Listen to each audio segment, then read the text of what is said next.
Uncle Ihojini, thank you for these shoes. 감사합니다. 안녕하세요, Teacher Angie.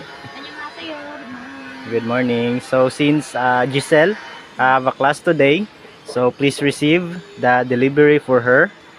One sack of rice, 25 kilos. Okay. And that is from Amagetonim. 아마게토님, 안녕하세요. 감사합니다. for Giselle. Okay. Bye-bye. 안녕하세요, Ashley. Okay. Maayong buntag. So wala may klase ron inday? Naa. Karon nga alas 3 no sa hapon. Para ma-prevent mo sa kainit. Kay init kayo ron. Okay. So I'm here to deliver your 2 sacks of rice. Okay. 25 kilos of rice. 2. And that is from Danyanim. 단야님, 안녕하세요. Okay. Bye-bye. Okay, good morning, Ashley. Morning.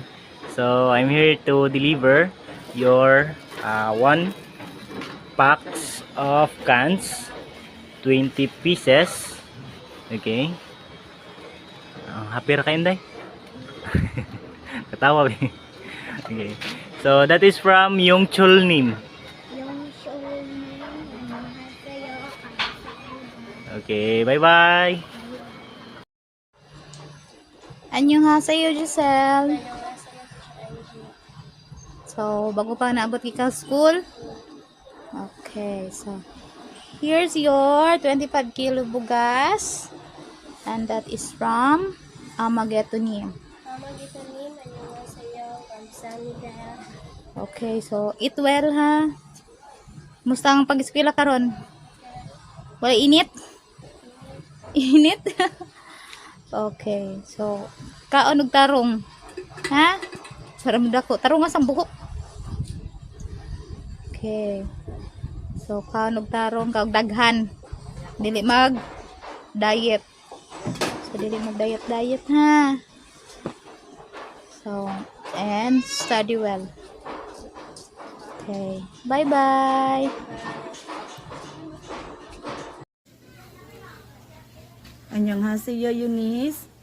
안녕하세요. So earlier you went to the mall with your mom to buy new dresses. So ganina nangadto mo sa asa mo nangadto? Sa merkado mo. So namalit mo og mga bag-o nga sinina. Sige biasa man ang mga sinina bi. Kit adaw ko. Ikay namili ana. Mama, Kamon duha si mong mama. Asa daw ba?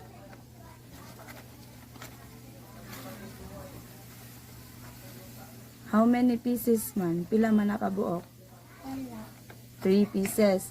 So, do you remember who gave you the money to buy new dresses? Kinsa may gahatag ana? See? Kinsa may naghatag ana?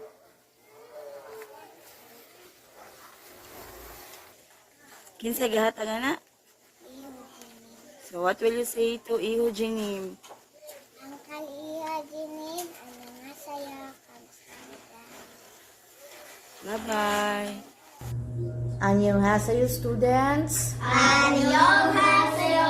Good evening. Good evening, Teacher Arlen. Good evening, classmates.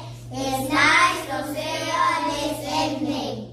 So now I am going to discuss your new story for this week. Ako say mo basa ha. Tapos i-explain ako ninyo unsay pasabot para masabtan ang story. Okay? Okay. Okay, so the title of the story is Big.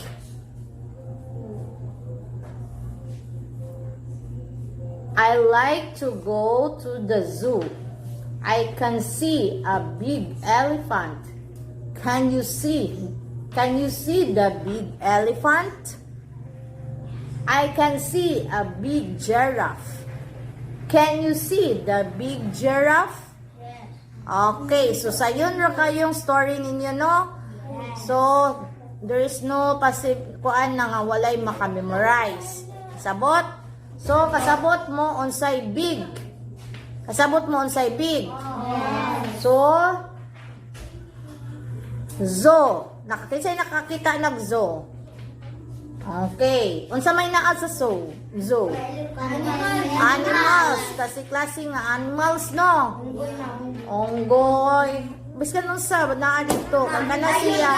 Okay. O, kana siya. Kay puluyanan man na siya sa mga animals. No? So, niya na siya. Niyato ko nun siya sa zoo. Niyato siya sa zoo. Nakakita siya big elephant. Yan na siya sa iyang kuyog. Can you see the big elephant?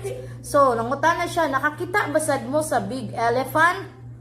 So, sa man yung tubag kung kamo iyang kuyog? Yes. Malingaw. Nagkuyog mo mo sa zoo. Kung sa man yung tubag kung nangutan na siya niya? Yes. Can you see the big elephant? Yes. Okay, kaya kamo man nagkuyog dito. Yan na siya. I can see a big giraffe. Can you see the big giraffe? Yes. Okay, assuming man na naa mo dito no sa zoo no. So kung sa iyang nakita sa dinyo, di ba? Okay, so unsa man inyong paborito nga animal sa zoo kung adto mo? Tiger? Yeah, lion po. Lion? Pangaisog po na inyong ganahan, oy. Mom, tiger mo. So sayon ra ang storya no. Mami, you part mo. Oh, leopard. Okay. Okay, quiet. Sayon ra ang story na to no, mubora. So now start memorize the story. Okay? Yes. Okay.